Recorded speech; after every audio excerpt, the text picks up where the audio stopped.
अस्सलाम वालेकुम, क्या हाल है? खैरियत से हैं? पाकिस्तानी चार्टर्ड अकाउंटेंट जो अमेरिका आने वाले हैं या अमेरिका की इमिग्रेशन इन प्रोसेस है या इस हवाले से सोच रहे हैं और उनके जहन में ये सवालात हैं कि यहाँ पे आके सीपीए कैसे कर सकते हैं, क्या सीपीए के लिए वो एलिजिबल होंगे, उसके लिए क्या रिक्वायरमेंट्स हैं, और सीपीए के एग्जाम के हवाले से आपके जहन में सवालात हैं कि यहाँ पे कौन सी स्टेट्स ऐसी हैं जो पाकिस्तानी चार्टर्ड अकाउंटेंट्स को रिकॉग्नाइज करती हैं, उनको required number of credit hour Pakistani chartered accountancy की जो क्वालिफिकेशन है उसके थ्रू मिल सकते हैं, कौन कौन सी स्टेट्स ऐसी हैं जहां पे पाकिस्तानी चार्टर्ड अकाउंटेंट जो है वो सीपीए एग्जाम के लिए एनरोल हो सकते हैं और उसके हवाले से क्या एलिजिबिलिटी क्राइटेरिया है। तो इस वीडियो के अंदर मैं इस हवाले से बात करूंगा। अगर आप एक पाकिस्तानी चार्टर्ड अकाउंटेंट है, पाकिस्तान में आपने सीए किया हुआ है और अगर आप यूएसए आने वाले हैं किसी भी वीजा कैटेगरी के अंदर, और अगर आप अपनी प्रोफेशनल जॉब के हवाले से सोच रहे हैं कि यहाँ यूएसए आके जो है वो आप अपनी प्रोफेशन में जॉब करना चाहेंगे, तो उसके लिए अगर आपने सीपीए की क्वालिफिकेशन लेनी है जो कि यूएसए की हाईएस्ट अकाउंटेंसी की क्वालिफिकेशन है, अगर आपने सीपीए करना है तो सीपीए के हवाले से आपकी क्या एलिजिबिलिटी है। तो सीपीए के लिए जो क्रेडिट आवर्स चाहिए होते हैं, जो आपके पास सीए की क्वालिफिकेशन है उसके थ्रू आपको कितने क्रेडिट आवर्स मिल जाएंगे,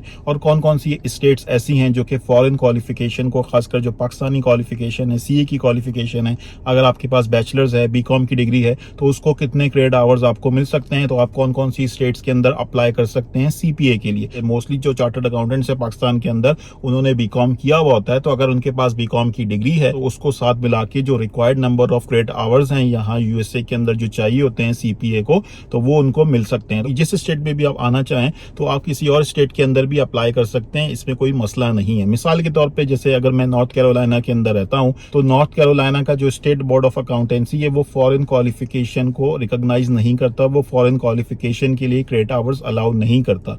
लेकिन मैं नॉर्थ कैरोलिना के अंदर रह के किसी और दूसरी स्टेट के अंदर अप्लाई कर सकता हूं और उस पर्टिकुलर स्टेट के थ्रू एनरोल कर सकता हूं सीपीए एग्जाम के अंदर, और जो रिक्वायर्ड नंबर ऑफ आवर्स हैं वो स्टेट मुझे अगर अलाउ करेगी तो मैं सीपीए का एग्जाम दे सकता हूं और सीपीए के एग्जाम पास करके लाइसेंस के लिए उस पर्टिकुलर स्टेट के अंदर अप्लाई कर सकता हूं। तो पाकिस्तानी चार्टर्ड अकाउंटेंट्स के लिए यहाँ यूएसए के अंदर कुछ स्टेट्स ऐसी हैं जो उनको रिक्वायर्ड क्रेडिट आवर्स देती हैं अगर उनके पास बैचलर्स की यानी नॉर्मली बीकॉम की डिग्री होती है। तो अगर बीकॉम की डिग्री है और पाकिस्तानी चार्टर्ड अकाउंटेंसी की क्वालिफिकेशन है, अगर आप इन दोनों चीजों की इक्विवेलेंसी लेंगे तो आपके पास रिक्वायर्ड नंबर ऑफ आवर्स आ जाएंगे। लेकिन सारी स्टेट्स के अंदर ये चीज पॉसिबल नहीं है। यहाँ पे यूएसए के अंदर कुछ स्टेट्स ऐसी हैं जो फॉरेन क्वालिफिकेशंस को रिकॉग्नाइज करती हैं, उसको इक्विवेलेंसी देती हैं। सीपीए के लिए जो क्रेडिट आवर्स चाहिए होते हैं जो कि नॉर्मली 150 क्रेडिट आवर्स होते हैं, तो मेरी नॉलेज के हिसाब से 3 स्टेट्स ऐसी हैं यहाँ पे, और एक का मैं ऑब्वियसली मुझे खुद पता है, मेरा खुद पर्सनल एक्सपीरियंस है, वो कैलिफोर्निया है। आई थिंक कैलिफोर्निया के अंदर उसके थ्रू बहुत सारे पाकिस्तानी चार्टर्ड अकाउंटेंट्स ने यहाँ पे सीपीए का एग्जाम दिया है, सीपीए का लाइसेंस दिया है।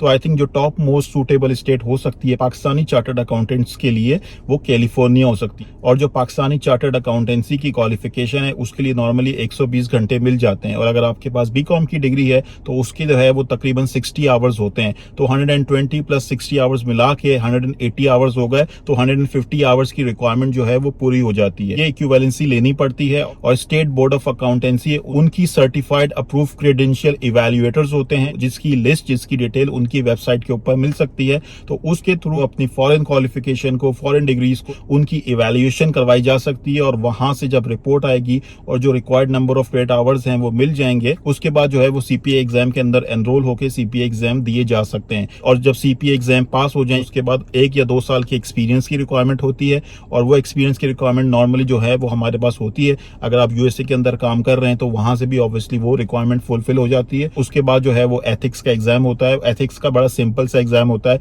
कुछ स्टेटमेंट ऑफ फॉर्मेलिटी आप कह सकते हैं, बड़ा सिंपल स्ट्रेट फॉरवर्ड से एग्जाम होता है, कोई खास उसमें कोई बहुत बड़ी बात नहीं होती। तो वो एथिक्स का एग्जाम देने के बाद यानी ये सारी रिक्वायरमेंट्स पूरी करने के बाद सीपीए के लाइसेंस के लिए अप्लाई किया जाता है, और उसके बाद जो है वो सीपीए का लाइसेंस मिल जाता है।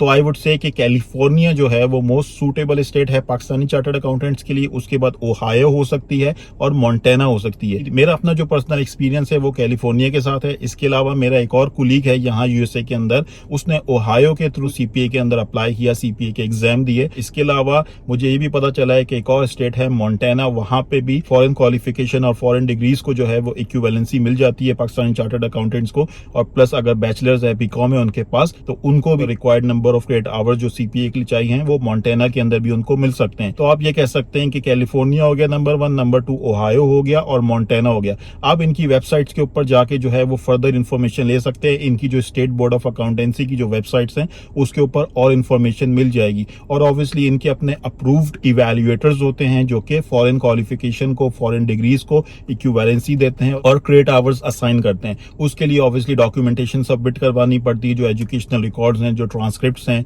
जो डिग्रीज हैं, सबमिट करवानी पड़ती हैं। और उसके बाद ये जो इवैल्यूएटर्स होते हैं ये उनको क्रेडिट आवर्स असाइन करते हैं और इनकी तरफ से जो क्रेडिट आवर्स इवैल्यूएशन की रिपोर्ट आती है वो इन स्टेट बोर्ड ऑफ अकाउंटेंसी को सबमिट होती है, जिसके बाद जो है वो डिसाइड करते हैं कि आपकी जो सीपीए की एप्लीकेशन है उसको अप्रूव किया जाए और उसके ऊपर डिसीजन लिया जाए।